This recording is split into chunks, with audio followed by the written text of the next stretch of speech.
so that we can have it sectioned and then examine the nest further on probably Wednesday, maybe Thursday. It really depends on the schedule of the contractor. But at this point, we believe everything in the nest to be dead, and we can declare this an successful eradication of the first nest. We are all extremely thrilled.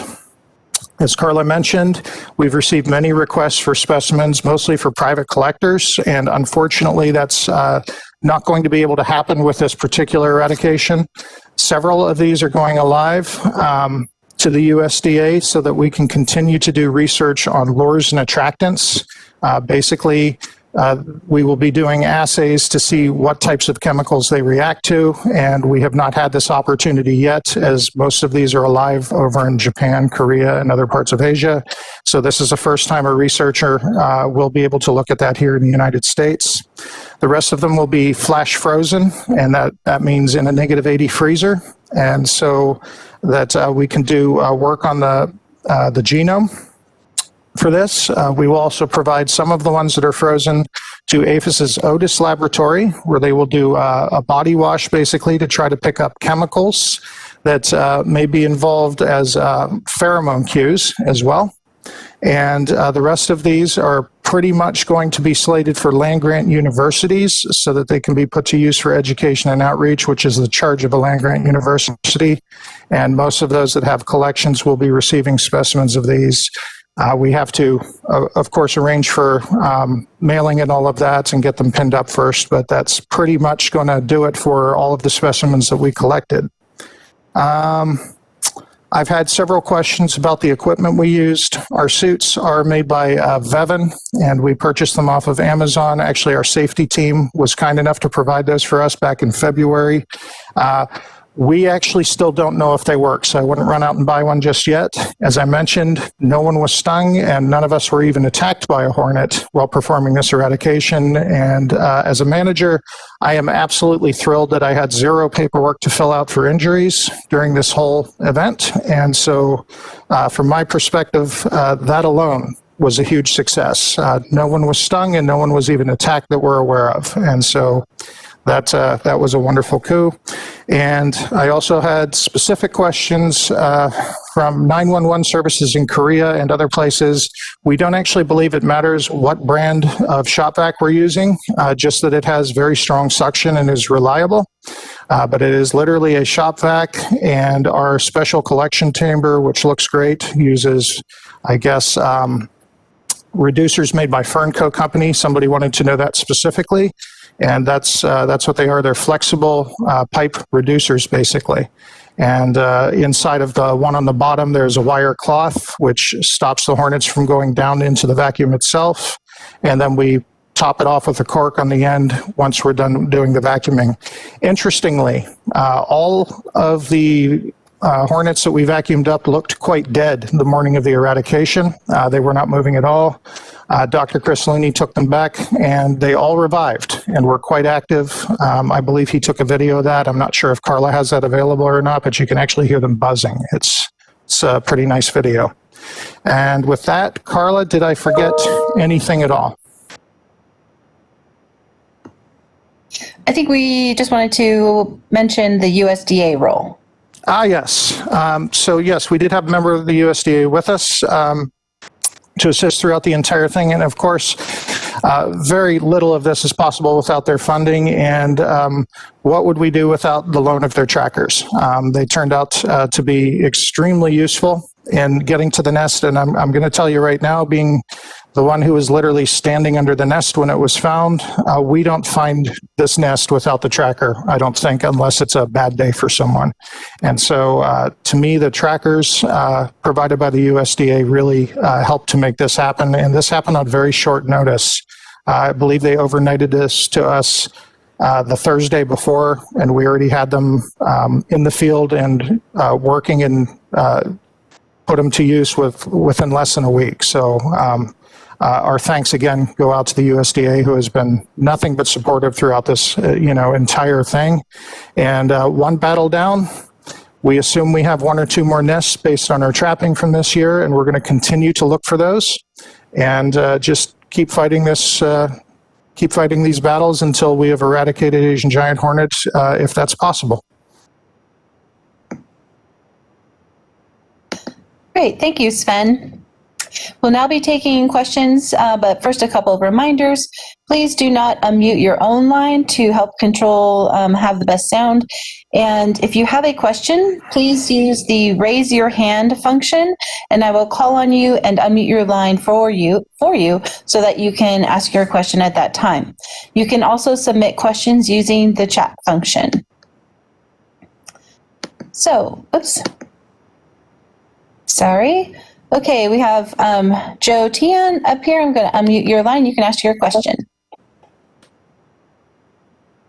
Okay, there we go. Thanks. I'm just wondering if the hornets from a specific nest carry a genetic identifier that would connect them to that nest, and if you can use that to get an idea of how many other nests might be out there by testing the other hornets that you've captured outside of this specific nest. Okay. Fairly detailed question. Not sure I know the answer to that one. I do know that we can sometimes check back and see if a particular nest is related to a certain population somewhere else. We've done that with other organisms like spotted lanternfly. As to whether or not this queen is related to another nest that may be out there, I think we almost have to assume that. Generally speaking, when a nest goes through, several queens come out, and I don't think we need a DNA analysis to know that she was one of basically a graduating class from last year. Probably. There's always a remote possibility that she was a new introduction earlier in the year, but the more likely scenario is one nest went through last year, and this is just one of them that was able to succeed. Great, here's a question from the chat. Bellamy asks, how many nests do you think might still be in the area or elsewhere, and how do you know? How will you proceed to try and eradicate those? When, if ever, does the season for nest hunting end? Okay, so seems like three questions here.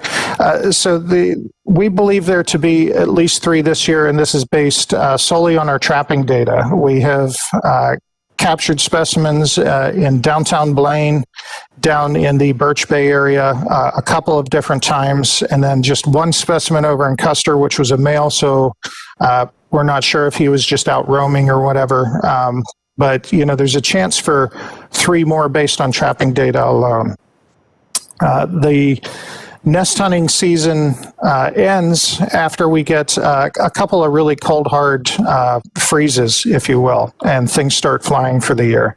I'm really hesitant to say we're ever really going to truly end it, because I will literally investigate reports in January if people call them in. So, I mean, for us, it's never really truly over, but the trapping is scheduled to end towards the end of November, probably the day before Thanksgiving. Will be the last traps that we take down. At least that's when our USDA trappers will be done. But since we had evidence of them flying on December 8th last year after a few hard freezes, we will continue to man the phone lines and things and investigate reports if they come in even that late. And so that's kind of when it ends.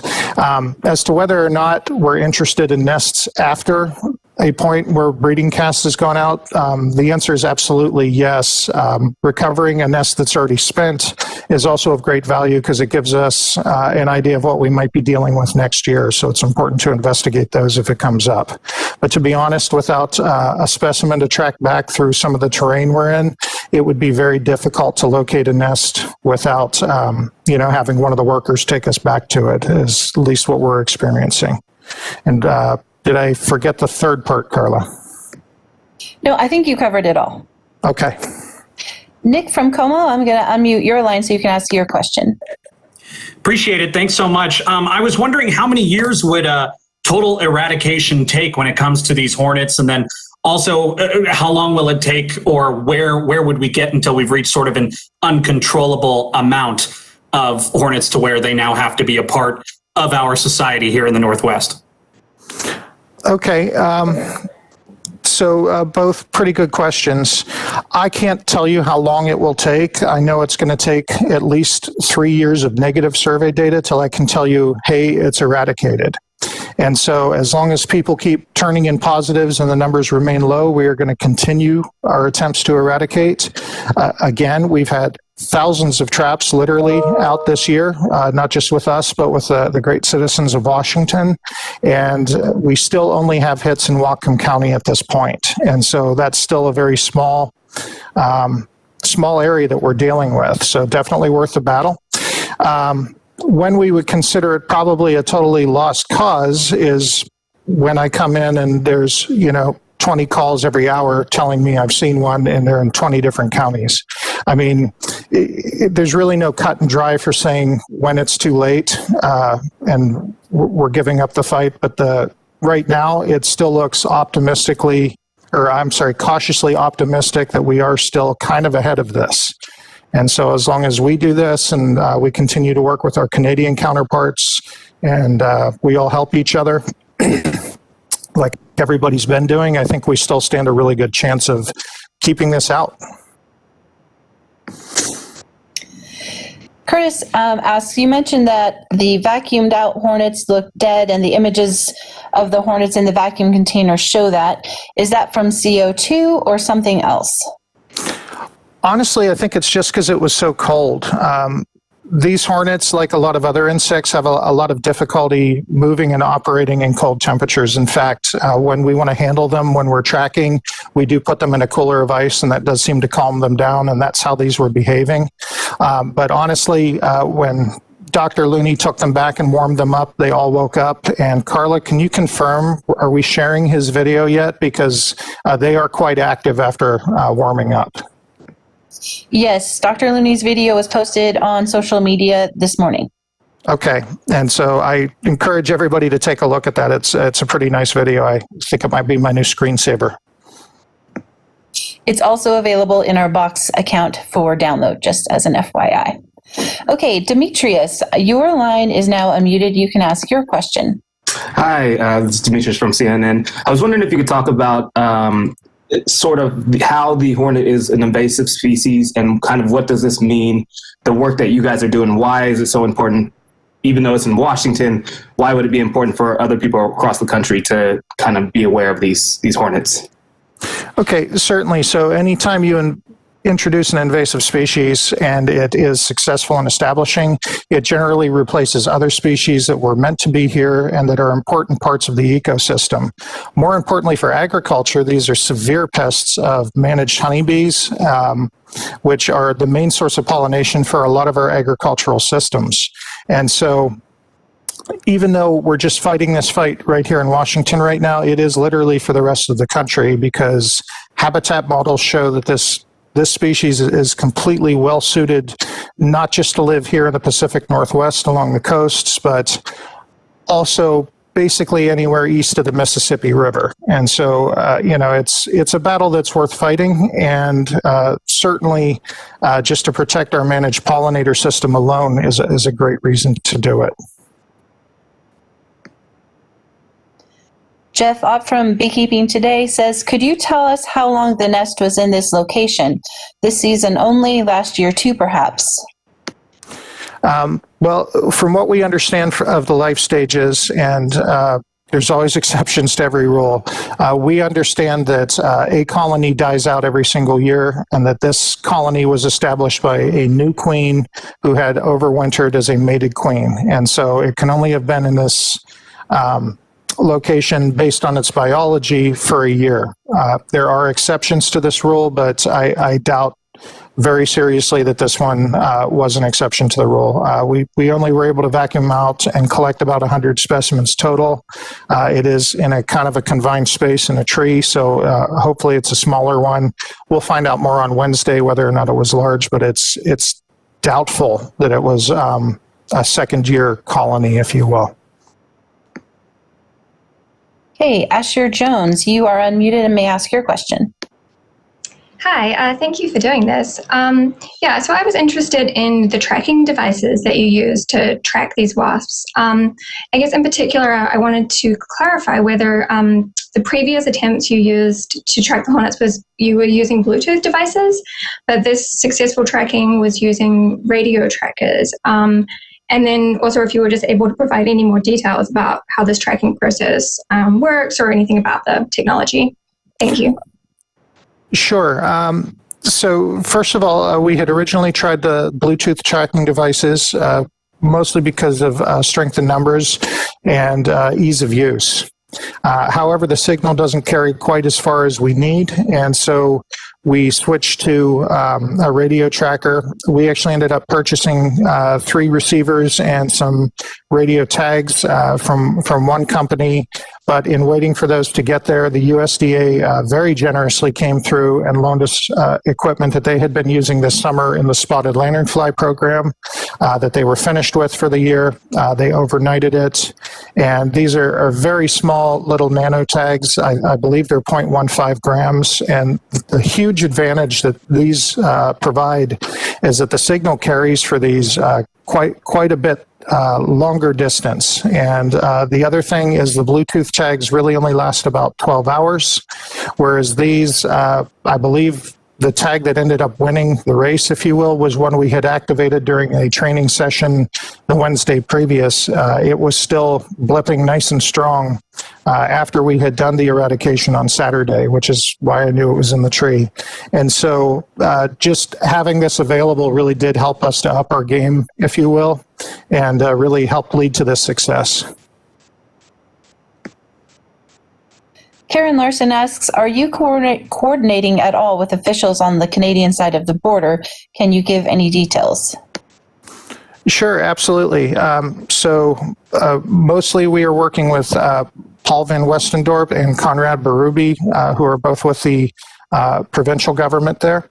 And both of these fellows were involved in the Nanaimo nest find and eradication last September. And we don't get to every meeting together, but they're invited basically to sit down in all of our planning meetings, and they have attended many of them. We, of course, share notes on what traps are working. They tell us, if they have some ideas that maybe we hadn't thought of. It's been very helpful, but I do know they have traps up all along the border, kind of right where we've been operating as well. And of course, we're sharing our capture and our eradication data with them as it's happening. And in fact, Paul was kind enough to give us the very first specimens that we had to use for outreach last December even. He made a point to go out of his way to deliver 4 specimens so that we could use them. And so yes, we've been collaborating with our Canadian counterparts since the beginning.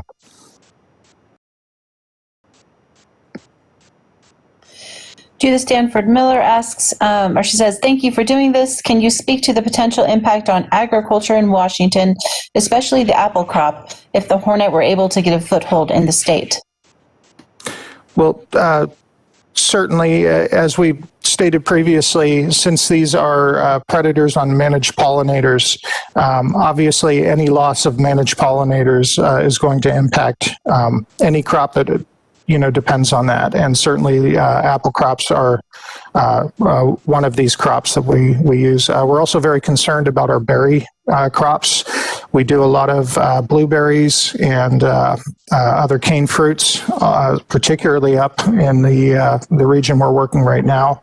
And so this is a little scary. We don't want migratory beekeepers, if you will, those are beekeepers who move their hives around to pollinate crops, to think that it's unsafe to be here. And so obviously, if that happens, that's not something we want to see. So that's why we've taken this so seriously, not just for Washington, but for the rest of the country as well.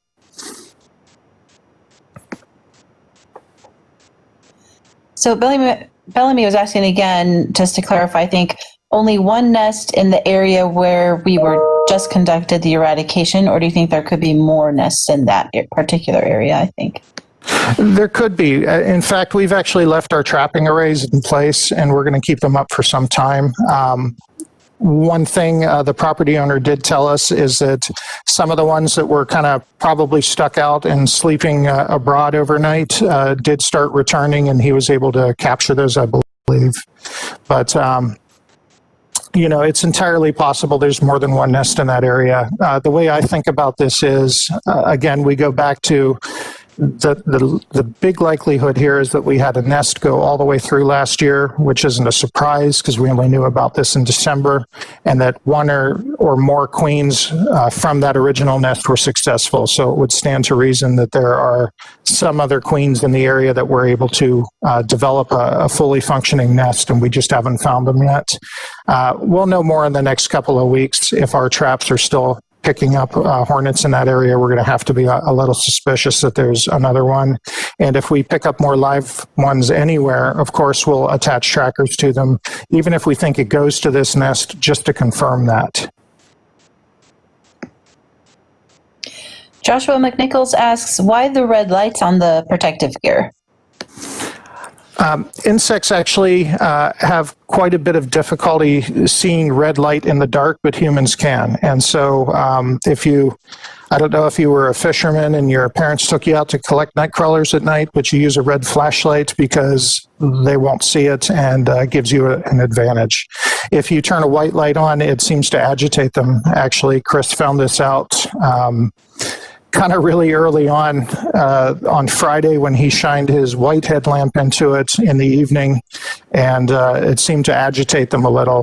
When we were looking at them with a red light, they paid us absolutely no mind. So that's the reason for the red lights. Another question from Joshua. How will you trap nests in the ground? I think you might mean eradicate nests in the ground. In this case, the tree seems to have made it easier to asphyxiate them. Actually, we were debating that a little bit. I'm not entirely sure we did asphyxiate all of them. There could be holes in the tree cavity we just aren't aware of, and the gas was able to escape. But with the amount of gas we pumped into it, I'm pretty sure we did. With a ground nest, from everything we've read in the literature, there is only the one entrance, and so you basically have a sealed container in the ground that you can fill up with CO2 gas. In fact, one of our original strategies was just to pump CO2 gas in, but now that we have some practice basically blocking off the entrance, once we found the nest, the plan was to use, we have a little pop-up tent we use for, handling insects that has an arm sleeve in it. And that's to put that over the entrance to contain the outflow of hornets pouring out of there.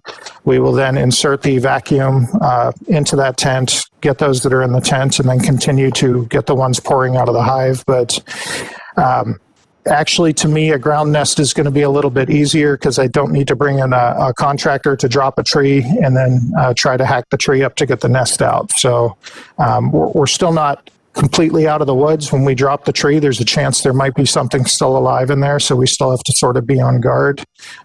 In a ground nest scenario, we're going to know that the job is done right there and then. So to me, that would actually be preferred. Don Jenkins asks if tracking a hornet back to a ground nest will be more difficult than tracking one to a nest in a tree.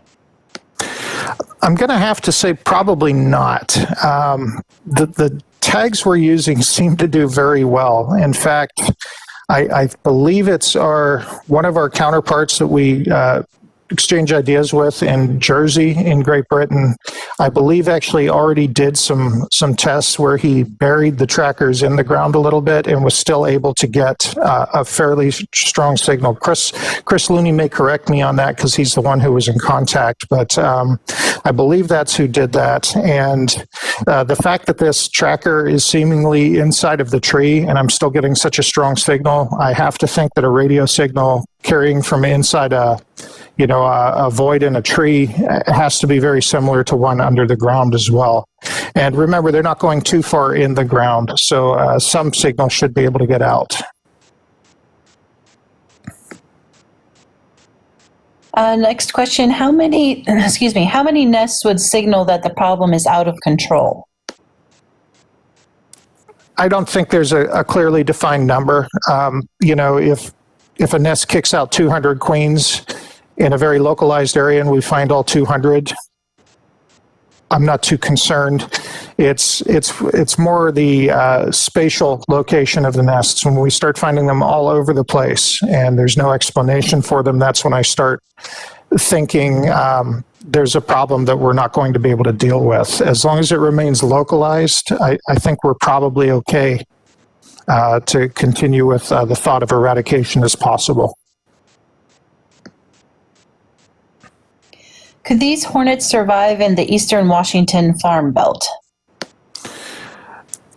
Most habitat models say no. If you think about the habitat there, probably not.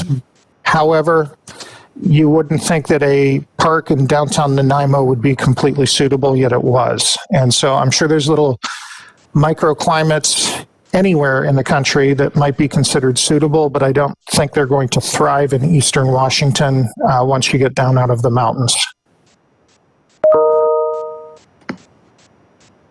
When do you estimate the slaughter phase began this year, and what triggers it in the nest?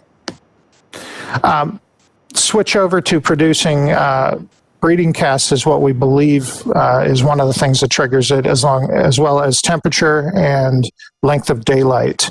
Most of the attack reports we got from last year, which we confirmed, I believe were from right around this past week, like October 21st, October 22nd of 2019. We have not yet received a report.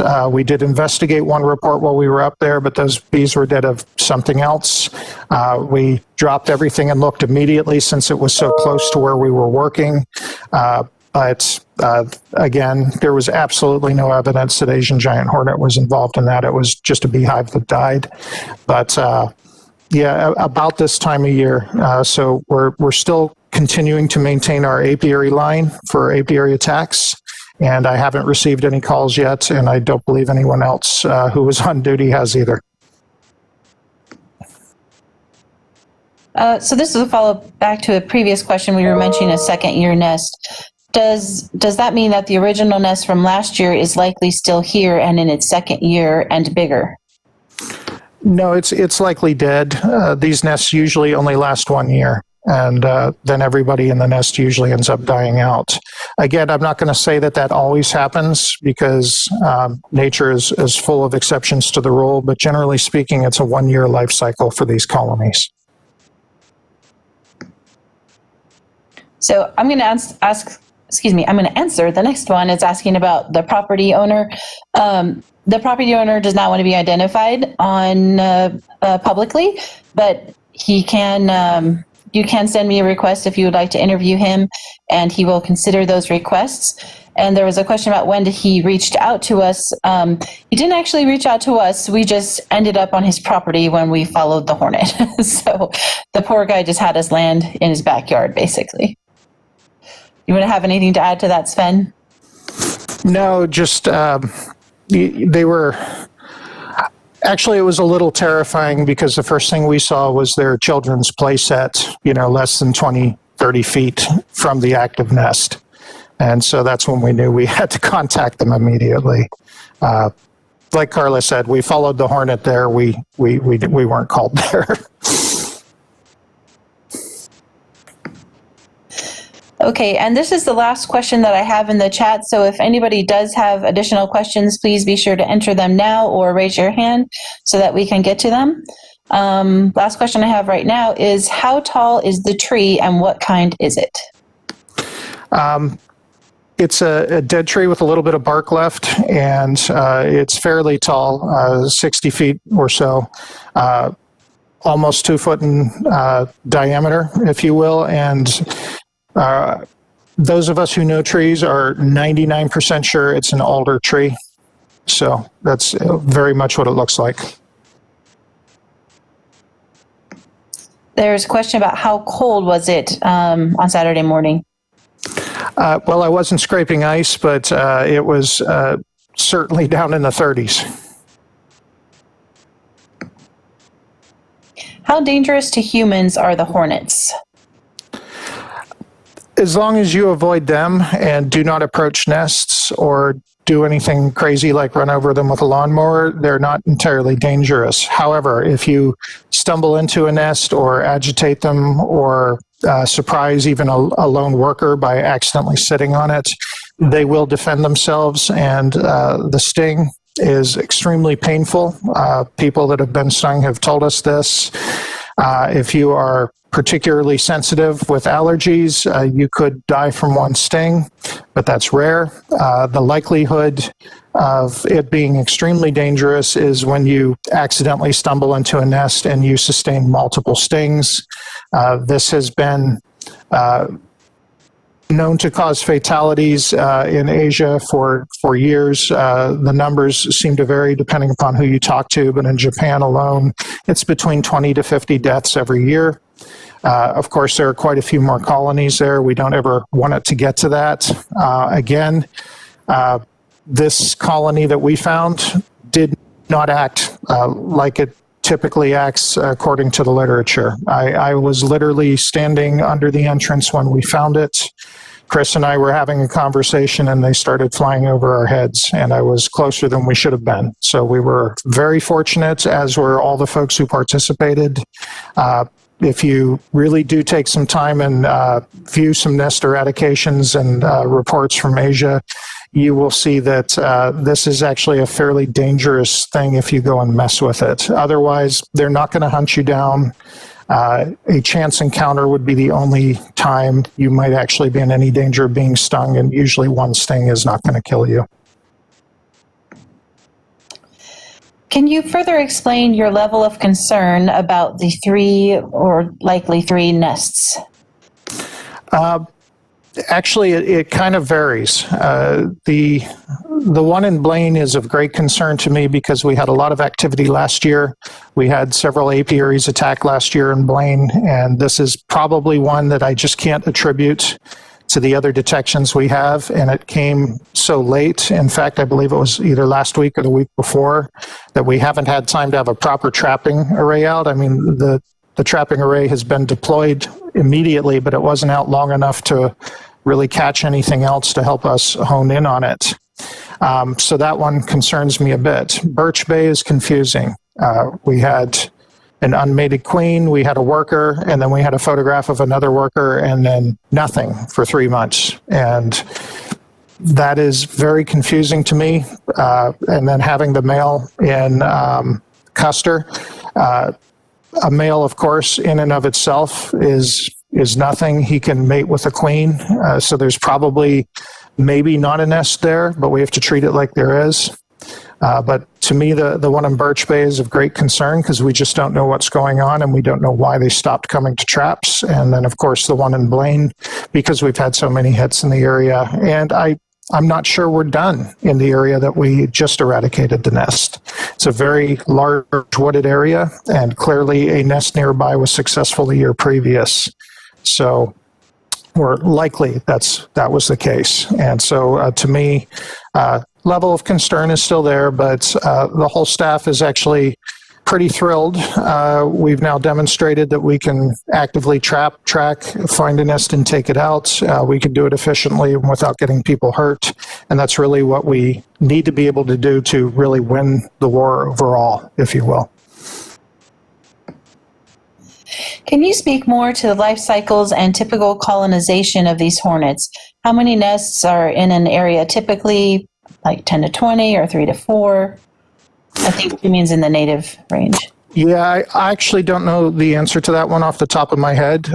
We might have to have Chris remind me what publication that's in. But the generalized distribution, one thing I do remember from the literature is they don't like to tolerate other nests in a nearby area. In fact, they're known to attack nests of their own species if there is too much competition in the area.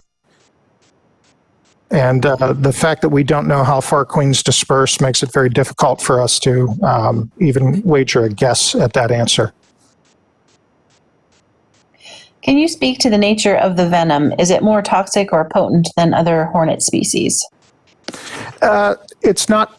Actually, it's not even more toxic than our managed honeybees. It's just that it's delivered in such a larger dose, and the fact that they can sting you multiple times and deliver venom multiple times is the problem. It also causes necrosis around the wound and severe swelling. And in addition, if the necrosis causes proteins to break down, I believe, is what we read. And this can eventually lead to organ failure. and some other complications and things like that. So for those reasons, it is more dangerous than other things you're bound to run into, but I believe technically it's not more toxic. So there's a question if we can post a list of the trapped hornets by location. That does exist on our website at agr.law.gov/hornets under data. However, I'm quite certain that the traps from the catches from last week, and especially not the nest eradication, have not been added to that yet. So we're still working on getting that updated, but that will be the best place to find that information. And let's really get down to the next question. Can you give us the number of hornets collected from the nest and to confirm the queen was not found? I think we did that, but let's do it one more time. Sure. We vacuumed up 85 and netted 13 as they were leaving the nest the day before, for a total of 98. And the queen was not captured, and we did not recover the hornet that had the tag on it. And in fact, the tag was still inside the nest after we had performed the eradication. Does the photo of the canister with the wasps in it show all 85 vacuumed hornets, or were they captured in several batches? No, it shows all 85.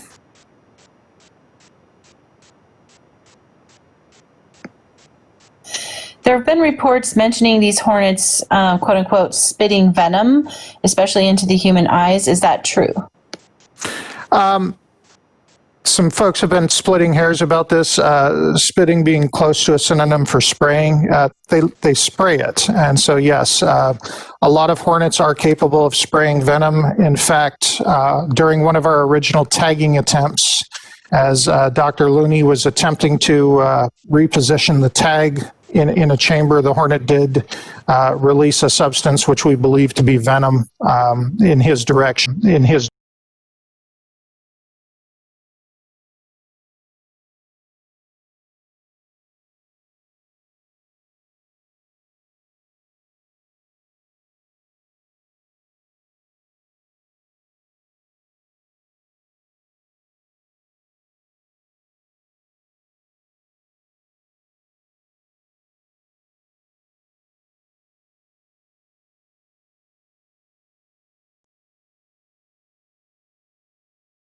The first COVID-19 patient in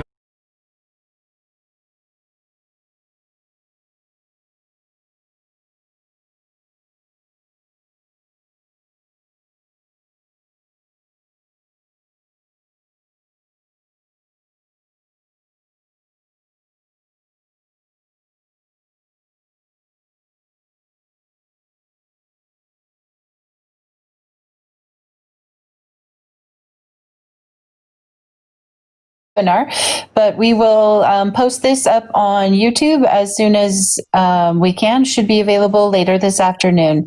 Thank you, everyone, and have a wonderful day. Thanks, everybody.